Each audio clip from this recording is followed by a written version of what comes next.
네, 레슨 드리는 법에 1장의 8항부터 10항까지를 하겠습니다.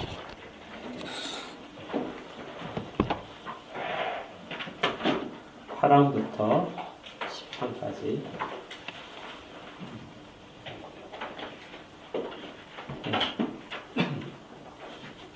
8항 제가 읽겠습니다. 하나님의 옛 백성의 모국어인 히브리어로 기록된 구약성경과 신약성경이 기록되는 당시 여러 나라에 가장 일반적으로 알려진 그리스어로 기록된 신약성경은 하나님에 의해 직접 영감된 것이며 하나님의 유례없는 보호와 섭리에 의해 모든 시대에 걸쳐 순수하게 보존되었으므로 본래 내용 그대로다. 그러므로 신앙과 관련한 모든 논쟁에 있어서 교회는 궁극적으로 원어 성경에 호소해야 한다. 그러나 성경에 대한 권리와 관심을 가지고 하나님을 경외하는 가운데 성경을 읽고 연구하도록 명령을 받은 하나님의 백성 모두가 원어를 알지는 못하기 때문에 성경이 전수된 각 나라의 통상적인 언어로 번역되어야만 하며 그리하여 하나님의 말씀이 모든 사람 안에 풍성히 거하여 이들이 하나님을 합당한 방식으로 예배하며 성경이 주는 인내와 위로를 통하여 소망을 가질 수 있도록 하여야 한다. 먼저 8항만 살펴보겠습니다. 이제 성경이 하나님의 말씀이라는 것을 우리가 압니다. 그리고 여러분들이 다 믿고 계시죠? 근데 성경의 문제에 들어가게 되면 그럼 어떤 성경이 하나님의 말씀이냐 하고 하는 것을 질문할 수 있어요. 처음에 기록된 성경을 성경 원본이라고 합니다. 그건 분명하게 하나님의 감동으로 기록되었고 그 글자 하나하나 점과 획까지도 모두가 다 감동 속에 있었고 전혀 오류가 없다는 것을 언제나 인정을 하죠. 그런데 그 원본은 현재 없는 것입니다.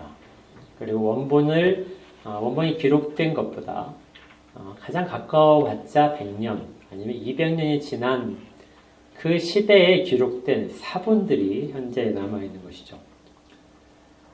그러니까 원본은 아니고 그것을 그대로 필사를 한 사본이 현재 우리 가운데 남아있는 것입니다. 그렇다면 이 사본이 원본과 같은 권위를 가질 것이냐 하는 것이고 그 사본을 하나님의 말씀으로 받을 수 있겠느냐 이런 이제 질문이 나올 수 있습니다. 거기에 대하여 답변을 하는 것이에요. 원본은 없지만 사본에 있어서 거기에 충분히 원본과 같은 그런 하나님의 말씀이 기록되어 있다. 이렇게 이야기를 하게 됩니다. 거기 8항에 어떤 것이 1차적으로 권위를 갖냐면요. 히브리어로 기록된 구약 성경입니다. 그러니까 사본인데 원본이 히브리어와 헬라어로 기록했겠죠. 그리스어로. 당시에 아주 보편적인 언어들, 보통 사람이 사용하는 언어를 사용해서 기록을 하게 하셨고 누구나가 읽으면 바로 알 수 있도록 그렇게 기록을 하셨습니다. 그리고 그것을 이제 필사를 했기 때문에 당연히 히브리어 구약 성경과 헬라어 신약 성경 사본이라도 그렇게 남아 있는 것이죠. 그 안에는 원본이 가졌던 하나님의 감동을 그대로 가지고 있다. 이 감동이라고 하니까 무슨 느낌이 그걸 보면 전달되는 것이 아니고요.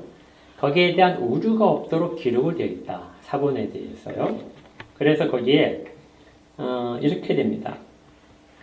앞에 하나님에 의해 직접 영감된 것은 원본에 대한 이야기고요. 그 이후의 사본들에 대해서는 하나님의 유례없는 보호와 섭리에 의해 모든 시대에 걸쳐서 순수하게 보존되었다. 그렇다면 사본들이 다 순수하게 보존된 것이냐? 사본마다 조금씩 다르거든요. 어떤 성경 구절들은 없는 것이 있고 또 단어들이 다른 것도 있습니다. 그렇다면 사본들이 그러면 모두가 다 온전하게 보존된 것이라고 말할 수 있느냐? 그렇진 않아요. 여기에서 말하는 것은 그 사본들 속에 원문이 남아있다고 생각을 합니다. 이게 좀 어려워요. 그러니까 성경을 구분을 하는 거죠. 최초의 성경의 저자들, 성령의 온전한 영감을 받아서 기록한 최초의 성경을 원본 성경이라고 이야기해요. 그리고 원본 성경을 필사한 것을 사본 성경이라고 합니다. 근데 조금씩 달라요. 그럼에도 불구하고 사본 성경 안에는 여기에 원본에 있었던 원문 그대로가 남아있다고 생각을 하는 거죠. 그러면 어떤 사본이 원문에 더 가깝냐 하는 문제는 이제 정말 연구를 많이 해야 됩니다. 그래서 원문에 가까운 것을 찾으려는 노력이 언제나 계속되고 있어요. 지금도 사본이 하나가 이렇게 발견이 되면 그 사본 속에서 원문을 찾으려고 하는 노력이 계속됩니다. 왜냐하면 원본이 없기 때문에 그래요. 그러나 늘 사본 속에, 그러니까 하나의 사본을 말하는 게 아닙니다. 많은 사본이 있는데 그 중에 그것들을 다 비교해 보게 되면 공통적인 것이 있고 어떤 것이 잘못된 것을 발견할 수 있어요. 그렇게 해서 찾아내는 어떤 가상적인 성경이죠. 이 성경이 있다고 보고 그 성경을 원문 성경이라고 말합니다. 그러니까 처음의 형태가 그대로 보존된 성경이 있다는 것이죠. 이건 이제 학자들이 이제 생각을 해서 만들어내는 거예요. 그 성경만큼은 그 시대를 거치면서도 보호와 섭리 속에서 보존되는 성경이다. 그러면 이제 어떤 것이 원문에 가깝냐 하는 이제 그 질문을 할 수 있어요. 어떤 사본들을 쭉 보면서 과연 이것이 원문에 정말 가까울까? 원본이 기록된 내용을 그대로 가장 잘 하는 것일까? 그렇게 했을 때 이제 학자들이 거의 동의를 하고 교회에서 동의를 한 것이 이제 권위 있는 성경이라는 이름이 붙습니다. 권위 있는 사본. 그래서 어떤 사본들은 정말 그것들이 대부분이 다 거의 다 원문에 가깝다. 그래서 권위 있는 사본이라고 인정을 하는 것이 있어요. 이게 이제 중요합니다. 그러면 그 권위는 어디에서 나오느냐 했을 때 세 가지로 이제 주장이 달려요. 사본을 봤을 때 정말 그것이 권위가 있는가? 우리가 지금 성경을 사용하고 있는데 개역개정을 사용하고 있잖아요. 개역개정이 정말 하나님의 말씀이라는 권위가 있느냐 하고 물어봤을 때 이게 만약에 권위가 없다면은 우리가 사용을 할 때 그냥 인간의 문서고 어떤 그 책 중에 하나라고 볼 수밖에 없을 거예요. 권위가 있어야 됩니다. 권위를 이야기하는 데 있어서 보통 세 가지 기준을 얘기해요. 성경의 사본 중에서 권위를 세 가지 기준에 따라 합니다. 첫 번째가 제일 많이 보는 것. 제일 사본 중에서 제일 많이 남아있는 사본이 있어요. 지금 우리가 보는 거 되게 숫자가 많지만 이것은 이제 아니고요. 원문으로 된 거예요. 히브리어와 헬라어로 된 것 중에서 가장 많이 남아있는 고대 사본. 그것이 가장 권위가 있을 것이다. 왜냐하면 그때 이미 한 100년이나 200년 지난 후에 사용됐던 것들이 아주 많이 필사돼서 많은 사람들이 보고 있었을 것이니까 그것이 원본에 가장 가까운 것이 아닌가. 그래서 고대에 가장 많이 봤던 성경을 원문 성경에 권위 있는 것이다. 이렇게 인정하는 경향이 있습니다. 두 번째는 가장 오래된 거예요. 가장 오래된 사본. 원본은 전혀 없으니까요. 가장 오래된 것이 예를 들어서 원본이 기록됐을 것이라고 추정되는 것이 있는데 그것보다 한 20년 후에 사본이 하나가 기록된 것이 발견이 됐어요. 그러면 당연히 가장 원본에 가깝겠죠. 그래서 가장 오래된 사본을 가장 권위 있다. 이렇게 생각하는 것이 있습니다. 세 번째는 공신력 있는 기관의 검증을 거치는 거예요. 여러분들도 어떤 서류를 뜰 때 옆에 이렇게 공인 이렇게 도장을 찍는 게 있잖아요. 그것처럼 도장이 찍힌 성경이 가장 권위가 있다. 어떤 성경이 그런 권위를 가질까요? 킹 제임스 버전. 왕이 주도를 해서 모든 학자들을 모아서 했기 때문에 가장 권위가 있을 것이라고 봅니다. 또 로만 가톨릭에서 종교개혁 일어난 바로 다음에 회의를 해가지고 성경을 공인을 하게 돼요. 이전까지 라틴어 성경, 우리가 불가타 성경이라고 얘기하는 그 불가타 성경을 쓰고 있었는데 공인은 아니었어요. 그런데 이것 외에 다른 성경은 모두가 다 잘못된 것이다 하고 공인을 하게 됩니다. 그리고 로만 카톨릭 교회에서 공인을 하게 되면 그것이 권위를 주는 것으로 이렇게 되는 이제 그 라틴어 성경 이런 것들이 이제 교회가 권위를 줬다 이렇게 되고 우리가 사용하는 것도 사실은 공인된 기관에서 권위를 줬기 때문에 가장 이제 오류가 없다 이렇게 받아들이는 성경이 됩니다. 그래서 세 가지 경향성을 가지고 있어요. 물론 현대는 조금 이제 기준이 조금 다른데 우리 개역개정은 현대 성경들 다 마찬가지, NIV 성경도 마찬가지고 조금 기준이 좀 달라졌어요. 일단 먼저 당시에 보편적으로 많이 사용했던 성경, 이 성경을 지금 자기들이 가지고 있다 그리고 사용하고 있다 생각하는 사람들이 이제 그 정교회 사람들이에요. 왜냐하면 정교회는 헬라어를 사용을 하거든요. 그들의 글자 자체가 언어 자체가 헬라어입니다. 그래서 고대 성경에 특히 신약 같은 경우에 고대 성경에 기록된 원본이 헬라어이기 때문에 그것들을 그대로 쓰고 있는 자기들이 가장 권위가 있는 성경을 쓰고 있다. 오류가 가장 적다 이야기를 해요. 이 그 정교회에서 사용하는 것이 이제 그 비잔틴 성경이라고 하는데 그것을 가져다가 킹 제임스 성경을 번역을 할 때 영어로 번역할 때 그걸 참고로 했습니다. 그리고 그 앞에 이제 바로 틴들 영어로 이렇게 틴들 성경 할 때도 그걸 참고를 했어요. 그래서 킹 제임스 버전이 가장 오류가 없다 이렇게 말하는 것 중에 하나가 가장 보편적으로 사용하고 가장 많이 나오는 것이다 이렇게 이제 보는 것이죠. 두 번째는 아까 말씀드렸죠. 가장 오래된 것. 가장 오래된 성경은 안타깝게도 지금 우리 현대 성경에 보게 되면 없음이라고 표시된 부분이 꽤 있을 거예요. 그게 고대 사본에 없는 구절을 그냥 그대로 쓴 겁니다. 근데 그 비잔틴 성경, 헬라어로 된 정교에서 사용하는 성경에는 없음이 없어요. 다 채워져 있어요. 그러니까 킹 제임스 성경을 보시면 다 채워져 있습니다. 그러니까 여러분들이 어떤 성경을 보실 때 없음이 없이 다 채워져 있다. 그러면은 가장 옛날에 가장 많이 사용했던 성경을 번역하고 그걸 가지고 번역한 것이다. 이렇게 생각하시면 되고요. 어떤 성경이 없음이라고 표시되는 것은 고대 사본을 중점으로 보고 그것에 없으면 없다고 놓고 그렇게 번역을 한 것이다. 이렇게 보시면 됩니다. 그리고 이제 그것들을 조금 절충한 것이 고대 사본을 기본으로 하고 그 다음에 발견된 사본마다 조금씩 다르니까 그것들을 밑에 참고 구절로 해서 적어놓은 성경 이렇게 해서 그것을 번역하는 것 이것이 이제 우리가 가진 개역 개정에 들어가 있는 성경이죠.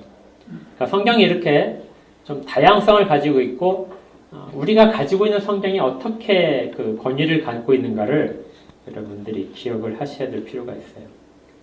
어떤 것이 가장 좋느냐 하는 것은 조금 여러 가지 논의가 가능합니다. 그러니까 우리가 가진 성경이 어떤 걸 근거로 해서 하고 있는지 원본은 없다는 것이죠. 자, 원본 성경이 있고 그 다음에 원어 성경이 있습니다. 이 원어 성경들은 다 사본이에요. 그리고 이제 우리말로 된 것처럼 번역 성경이 있는 거죠. 그러니까 권위는 갈수록 조금씩 약해집니다. 그러나 지금 우리가 가진 번역 성경은 앞에 제가 말씀드렸지만 많은 작업을 거쳤기 때문에 자체적인 오류가 없어요. 번역상의 오류는 있을 수 있습니다. 적절한 단어를 찾지 못해서. 그렇지만 내용상의 오류는 없어요. 그래서 여기에 그 파랑에 있는 내용이 그걸 말해주는 겁니다. 밑에서 네 번째 줄을 보시면요. 백성 모두가, 신자 모두가 원어를 알지는 못한다. 그래서 성경이 전수된 각 나라의 통상적인 언어로 번역되어야만 한다. 왜냐하면 성경은 처음에 기록될 때 사람들이 가장 통상적으로 사용하는 언어로 되어 있었어요. 그걸 생각을 한다면 모든 사람이 성경을 읽어야 되는 것이죠. 근데 원어는 몰라요. 그렇다면 그 나라 말로 바꿔서 번역을 해서 읽히게 되어야 됩니다. 최선을 다해서 오류가 없도록 하면서 계속해서 오류를 또 바로잡아주겠죠. 그렇게 하면서 원문의 뜻에 가깝도록 그렇게 번역을 해야 되는 필요성. 누구나가 다 성경을 읽고 말씀 앞에 순종할 수 있도록 하기 위해서입니다. 그렇게 된다면 그리하여 하나님의 말씀이 모든 사람 안에 풍성히 거하여 이들이 하나님을 합당한 방식으로 예배하며 성경이 주는 인내와 위로를 통하여 소망을 가질 수 있도록 하여야 한다. 그러니까 성경 우리말 번역서가 계속해서 자꾸 바뀌는 이유는 사람들이 일상적으로 사용하는 언어로 바꾸기 위해서 그렇습니다. 언어가 계속해서 바뀌기 때문에 번역의 필요성은 늘 제기되는 거죠. 그러니까 킹 제임스 버전이 굉장히 그 사람들 가운데 오류가 없다, 잘 번역됐다 하지만 100년쯤 지났을 때 그 웨슬리가 그 잘못된 부분을 수정하자고 제안을 해서 수정이 됐어요. 근데 그게 몇 군데나 수정을 했냐면 약 40곳이 수정이 됐습니다. 그러니까 오류가 없는 성경은 없어요. 특히 번역서는요. 이걸 계속해서 오류를 바로잡아가는 노력을 해야 되는 것이고, 그러면서도 전체적인 성경에서 볼 때는 번역된 성경만을 가지고도 충분히 신앙생활에 있어서의 모든 바른 길을 발견할 수 있다는 겁니다. 그런데 만약에 번역 때문에 어떤 논쟁이 발생했다. 그러면 이제 거꾸로 찾아가는 것이죠. 그러면 번역되기 전에 원문 상태, 사본을 찾아보고 사본 속에서 원문을 발견한 것들을 비교해보고 그 속에서 이제 우리의 번역이 잘못됐다면 고쳐나가는 작업들을 하게 됩니다. 그러니까 우리가 번역된 성경을 가지고 있다는 것이 사실은 얼마나 큰 복인지 몰라요. 만약에 종교개혁이 일어나지 않았더라면 이 작업은 없었을 겁니다. 로만 가톨릭은 성경을 번역하지 못하게 했어요. 라틴어로만 사용을 하게 했습니다. 그래서 1950년대까지 그들의 그 미사는 라틴어로만 드려졌어요. 앞에 막 뭐 이렇게 읽어주는데 다른 사람들은 아무도 모르는 거예요. 근데 예배를 다 드렸다고 이렇게 얘기하는 거죠. 왜 이렇게 막았냐면은 번역상에 오류가 생기면 라틴어를 최고로 오류가 없다고 생각을 했으니까요. 번역을 하게 되면 오류가 발생한다. 그러면 하나님의 말씀이 왜곡되게 된다. 그래서 라틴어만 사용을 해야 된다. 근데 아무도 모른다. 이 결과가 이제 나왔던 겁니다. 그래서 처음에 종교개혁자들이 성경을 번역해서 각 나라 말로, 종교개혁은 성경 번역에서 시작된 거거든요. 그래서 성경 영어로 번역되고 독일어로 번역되고 뭐 체코말로 번역되고 이렇게 계속해서 번역되면서 그렇게 되자 그 번역한 사람들을 화형을 시키게 됩니다. 왜냐하면 성경을 그 다른 말로 바꿨기 때문에 신성을 모독한 것이 되거든요. 그래서 그 화형에 해당하는 죄라고 해서 죽였던 것이죠. 이 성경에 번역된 일이 어떤 사람들은 정말 목숨을 걸고 했다는 것, 그리고 그것이 우리에게 현재까지 전해줄 수 있도록 성령님께서 그 모든 과정 속에서 보호하셨다는 것, 이 부분을 기억하며 감사를 할 필요가 있어요. 그 체코에서 그 후스가 성경을 번역을 했다가 이제 뭐죠? 화형을 당한 일이 있었죠. 그 부분은 종교개혁 당시에 그 각 지역마다 이렇게 되는데요. 그 속에서 성경이 이제 각 지역마다 영어로 된 성경이 제네바로 전해지고 제네바에서 또 번역된 성경이 영국으로 들어가고 이렇게 서로 교류를 하면서 점차적으로 바뀌게 됩니다. 그리고 당시에 금속 발자, 인쇄술의 발달로 성경이 급속도로 많이 퍼지게 되죠.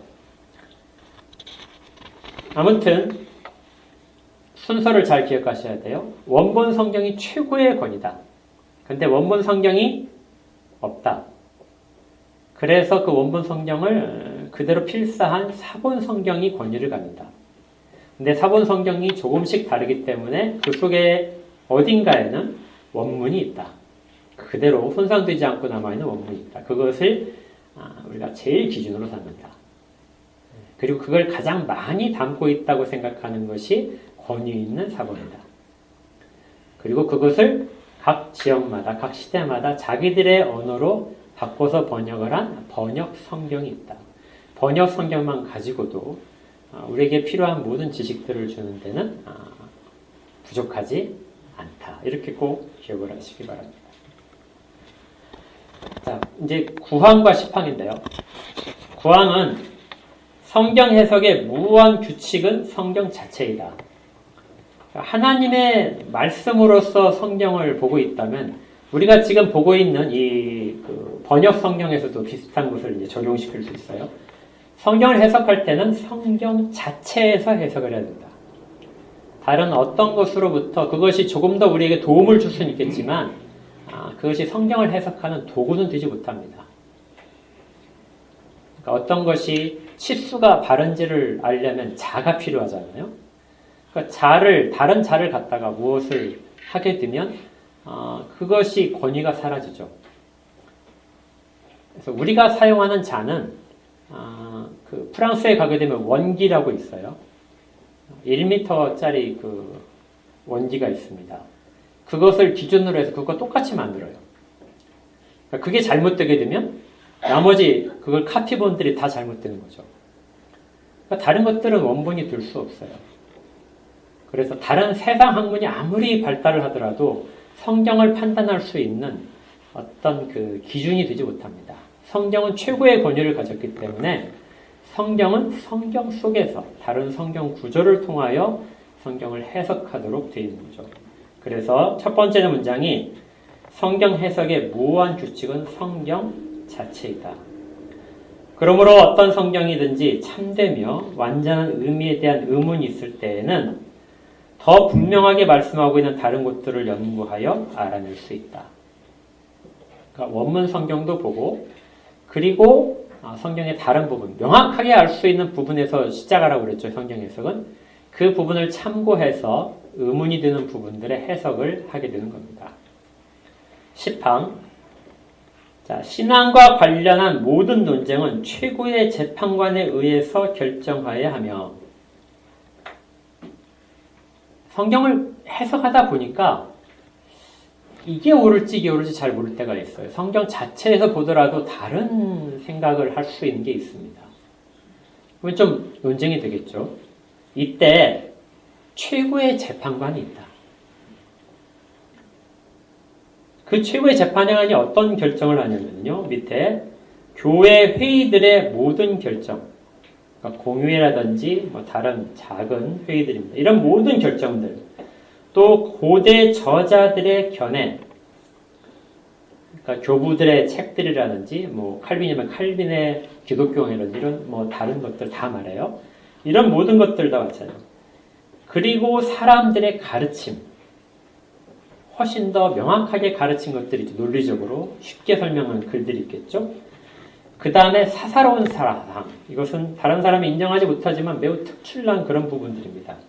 그런 모든 것들은 그대로 받을 것이 아니라 반드시 재판관을 통하여 검토된 상태로 받아야 된다. 그것이 무엇이냐면 우리가 따라야 할 판단을 내리시는 그 최고의 재판관은 성경에서 말씀하시는 성령 하나님입니다. 그러니까 어떤 것이 기준이 된다고요? 1차적으로 성경입니다. 성경을 통해서 말씀하시기 때문에요. 성경 자체를 봐야 돼요. 모든 논쟁은 교회에서 아무리 교회에 권위 있는 사람들이 무엇을 했다 하더라도 성경만큼의 권위를 가진 것은 아무것도 없습니다. 교부들이 무엇을 했다, 무슨 교리가 완벽하다 이렇게 하더라도 성경보다 권위가 있는 것은 아무것도 없어요. 그런데 성경을 볼 때 성경을 보고 가까이의 사람들이 이해를 하고 충분히 설명할 수 있다 할지라도 최종적인 심판자는, 최종적인 재판관은 성경을 통해 말씀하시는 성령님이라고 하십니다. 그러니까 성령님만이 우리의 모든 것들을 판단하시고 최고의 재판관이시다. 성령님이 어디에 말씀하시냐면요. 성경을 통해서 양심의 말씀을 하세요. 그래서 종교개혁 이후에 양심이 이전에 사람들이 도덕적으로 알고 있는 양심과 다른 개념을 가집니다.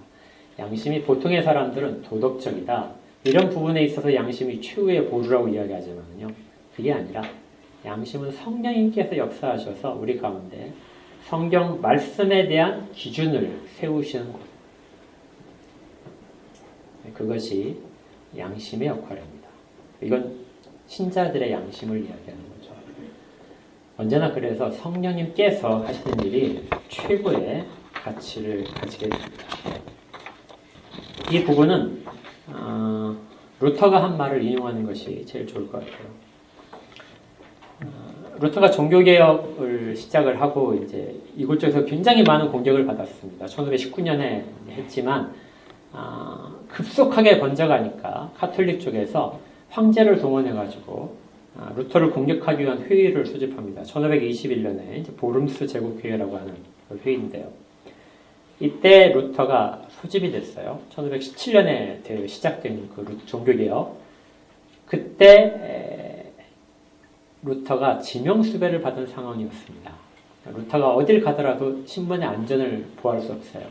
루터가 출석을 하려고 안 하자 황제가 그 보호권을 사용을 합니다. 루터를 해치지 마라. 회의에 참석할 때까지의 보호권을 줘요. 근데 루터가 죽을 걸 알아요. 회의에 참석하고 나서 재판을 받게 되면 당연히 이제 죽게 될 것을 알았습니다. 그리고 아무도 그를 구해주지 못할 것이라는 걸 알았죠. 황제의 그 보호권은 회의에 참석하는 것까지만 있을 테니까요. 그렇게 해서 루터가 가려는 것을 이제 친구들이 다 막았어요. 그러자 루터는 이제 목숨을 걸고 거기에 참석을 합니다. 그리고 거기에서 회의에서 이제 주교들이 물어봐요. 이것들을 책을 쓴 이 내용이 네가 쓴 것이냐 물어보고 그 다음에 네가 주장한 것, 그 모든 것들에 대해 그대로 철회하지 않고 하겠느냐 하는 내용들을 물어보게 됩니다. 잘못을 인정하라는 것이죠. 이때 루터가 이런 고백을 했어요. 제가 그대로 읽어드릴게요. 종교개혁은 내가 고하는 것도 아니고 누구에게 사주를 받아 일으킨 것도 아니며 성경에 있는 내용을 그대로 표현한 것일 뿐입니다. 그러니까 당시에 그 전체적으로 카톨릭 교회에서 인정하고 있던 그 내용과 다른 것을 이야기했다는 것이죠. 그래서 그를 이단으로 몰아서 죽이려고 하자 성경에 있는 내용을 내가 이야기한 것입니다.